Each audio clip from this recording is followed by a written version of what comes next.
पोपटलाल पूरे दिल्ली शहर में बड़ी बड़ी डींगे मारने के लिए प्रसिद्ध था। साथ ही वो अव्वल दर्जे का पेटू भी था। उसकी इस आदत के चलते कोई भी आदमी उसे अपने घर भोज पर नहीं बुलाता था। फिर एक दिन पोपटलाल अपनी बहन के घर जाता है, जो दूसरे शहर में रहती थी। अरे पोपटलाल, बड़े दिनों के बाद तुझे मेरी याद आई। माय डियर बहना, तू तो जानती है मैं अपने कारोबार में कितना व्यस्त रहता हूँ। हाँ, तेरी बात भी सही है। अब आया है तो कुछ दिन ठहर के जाना।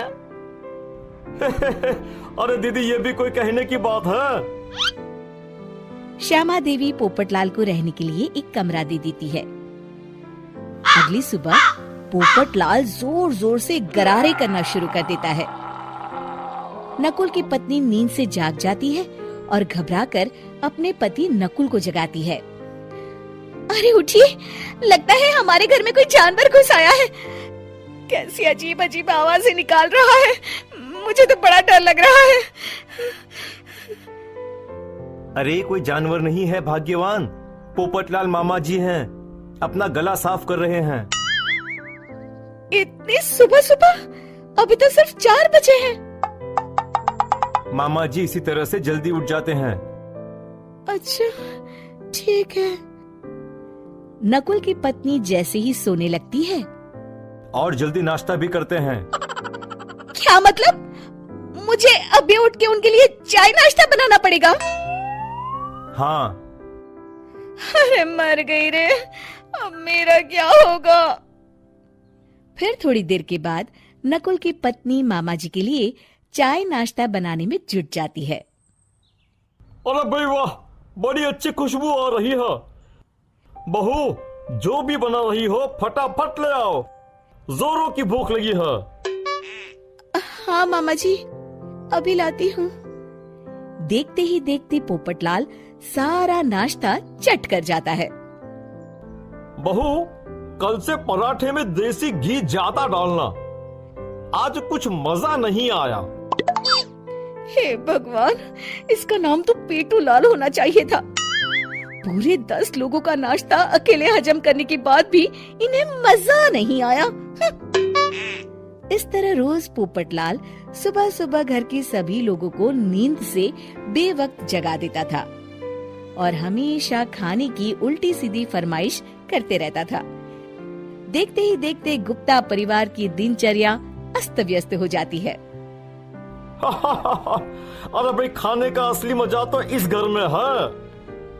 अरे माँ, ये पोपटलाल मामा यहाँ और कितने दिन रुकेंगे? ये अकेले इतना खाना खा जाते हैं कि आज राशन वाला मुझसे पूछ रहा था कि अरे भाई, क्या आप लोगों ने घर में हाथी पाल लिया है? अरे बेटा, अब घर के मेहमान को कोई सीधे मुंह कैसे निकाल सकता है? माँ जी, अब बर्दाश्त की इंतहा हो गई है। मैं अकेले इतना काम नहीं कर सकती। आखिर मैं भी इंसान हूँ। मैं कल ही अपने मायके चली जाऊंगी। अरे भाग्यवान, हम सबको मुसीबत में अकेला छोड़कर तुम कहाँ जा रही हो? जरा सब्र करो, मैं कुछ सोचता हूँ। अगले दिन एक डॉक्टर साहब उस घर में आते हैं। अरे नकुल बेटा, ये डॉक्टर यहाँ क्यों आया है? अरे मामा जी, माँ की तबीयत बहुत खराब है। तबीयत तो खराब होगी ही, तुम लोग उल्टा सीधा खाना जो खाते रहते हो। देखो नकुल, मैं तुम्हारा फैमिली डॉक्टर हूँ, इसलिए आज से मैं जो कहूंगा तुम सबको वही खाना रोज खाना पड़ेगा। आजकल कितनी बीमारियां फैल रही हैं, पता भी है तुम्हें? आज से तुम सब सिर्फ सलाद और करेले का जूस पियोगे, समझे? डॉक्टर अंकल, आप ठीक कहते हैं। पोपटलाल घबरा के, अरे क्या खाक ठीक है भांजे? ये डॉक्टर सीधे सीधे हमें घास फूस खाने के लिए कह रहा है। अरे मैं कहता हूँ भगा इस डॉक्टर के बच्चे को यहाँ से।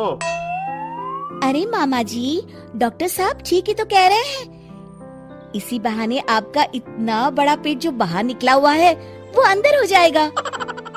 इस तरह गुप्ता परिवार रोज खाने में सिर्फ सलाद खाना शुरू कर देता है। बेचारे पोपटलाल का बुरा हाल हो जाता है। ये लीजिए मामा जी, ताजा ताजा करेले का जूस। अरे नहीं नहीं बहू, मैं मरने से पहले मरना नहीं चाहता। मुझे तुम लोग माफ करो। यह भेड़ बकरी वाली जिंदगी तुम लोगों को मुबारक हो। मैं तो चला यहाँ से। पोपटलाल अगले दिन ही घर छोड़कर चला जाता है। क्यों बेटा नकुल, मेरी अदाकारी कैसी थी? मजा आ गया डॉक्टर। आपने तो बॉलीवुड के कलाकारों को भी मात कर दिया। आपको तो ऑस्कर मिलना चाहिए। बेटा ये थोड़ा ज्यादा हो गया।